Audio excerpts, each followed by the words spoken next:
Right, for more on this, we are joined now by Organization Undoing Tax Abuse Executive Advocate Stefanie Fick.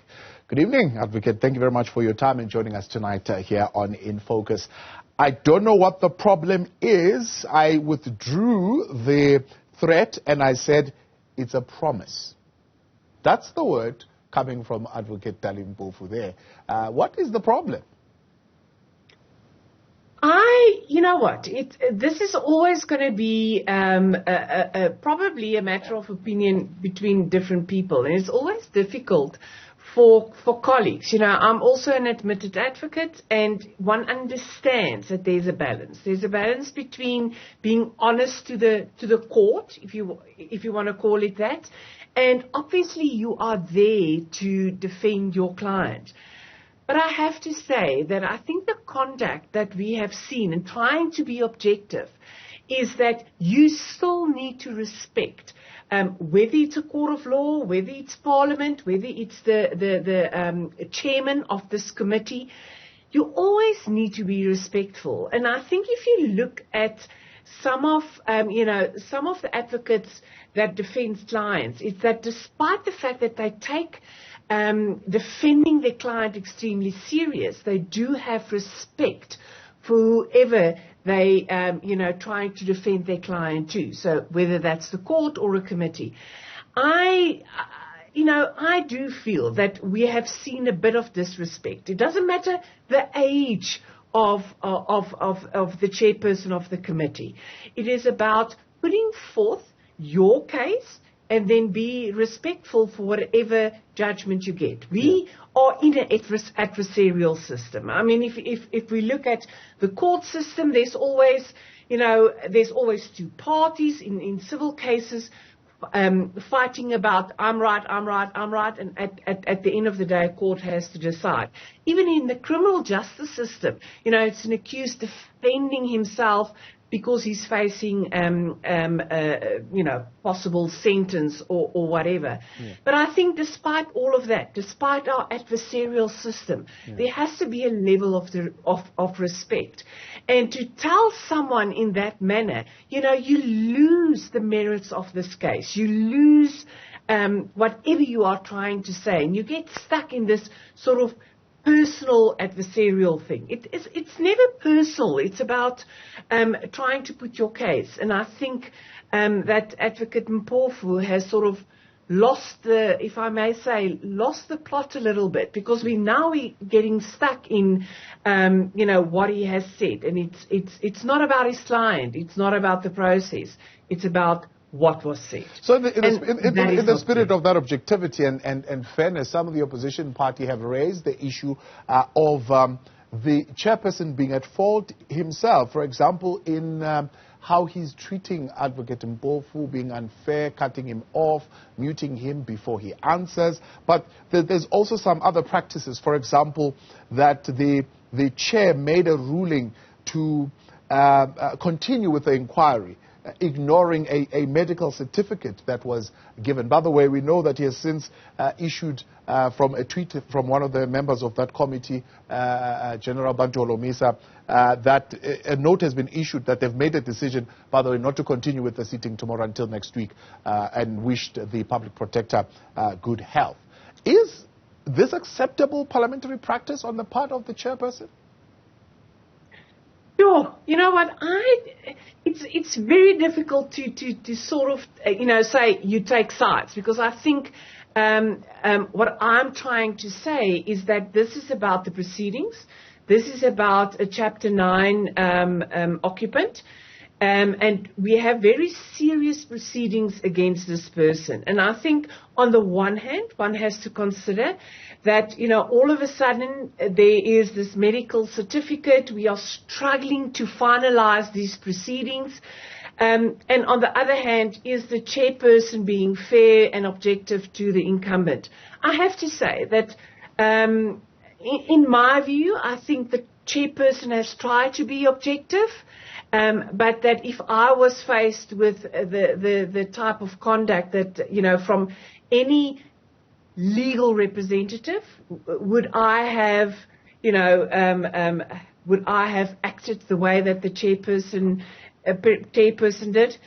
I think we can criticize both of them, but at the end, I think for a advocate that represents represents other advocates in a profession, that I think that you also need to you have a calling. And there's certain things expected of you. Yeah. And if you are getting personal, and if you are attacking the bench, or whether you attack a chairperson, that at some point you need to take the higher ground and accept what is said to you. Because again, what we are discussing is the conduct of people and not the merits of the case. And the minute that happens, you need to question whether your conduct was in the best interest of either Parliament or in the best interest of your client. Yeah. You can probably criticize both of them, but I have to say I take my hat off to the chairperson of that committee. We are not in a court of law.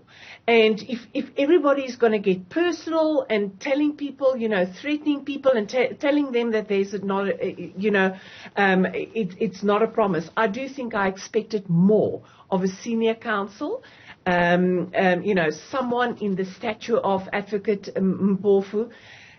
But that being said, I think at the end of the day, as the public, as civil society, we look at this process, and the first thing that comes to mind is that this process is overdue. The Public Protector her contract is coming to an end next year. She's facing quite serious allegations in the sense that it is not only Mr. Mpofu's view or the committee's view. We are talking about serious judgments from not just the High Court, also the Constitutional Court. So we need to get down to business whether the Advocate Mkhwebane is fit and proper to hold that office. An office that's supposed to speak to, the general public. Yeah. And I think we're getting caught up in a fight that is, in my view, totally unnecessary. All right. Let's talk then about the legalities, what you're mentioning here. Yes. The advocate says I can't be threatened by the Powers and Privileges Act. Can a legal representative be held accountable to any degree by the Powers and Privileges Act? I saw somebody asking, is there still such a thing as contempt of Parliament? I know there is contempt of court. I don't know if there is contempt of Parliament, if there is such a law. You know what? Whether Advocate Mpofu would have been in contempt of court, that's probably a matter of opinion. We are not in court, so to discuss that is something else. What is about professionalism, and I think it doesn't matter what you are faced with. That in certain instances you are expected to act as a professional. You can deal with personal attacks in a certain way. It's not about Advocate Mpofu. This is about an inquiry to the fitness and or not fitness of a public protector, a Chapter 9 incumbent. So yes, I do think he may face some allegations in terms of the process, and rightly so. And I think that needs to be taken separately and dealt with separately. Is this process taking too long? If you ask my personal opinion, yes. I think that this has been dragging on for a long time. It is way overdue, and that this is not about personalities. It is not about personal opinion. It's about objective facts being judged by a committee. They should be granted the opportunity to do so. If you put other people in that position, would they have had the same? I think sometimes people are very patient. And if someone else was tested in that way, would they have acted in the same way? We will never know. At the end of the day, all I can say is I expected a little bit more of a professional, but that's also a matter of opinion. Right. As an advocate, and in that profession, you know, you are judged every day for whether you are dealing with a matter like anyone else does. But were you professional? So I'm very interested, you know, just a normal, the people on, you know, on the street, you know, normal South Africans, if they saw that, what would they think?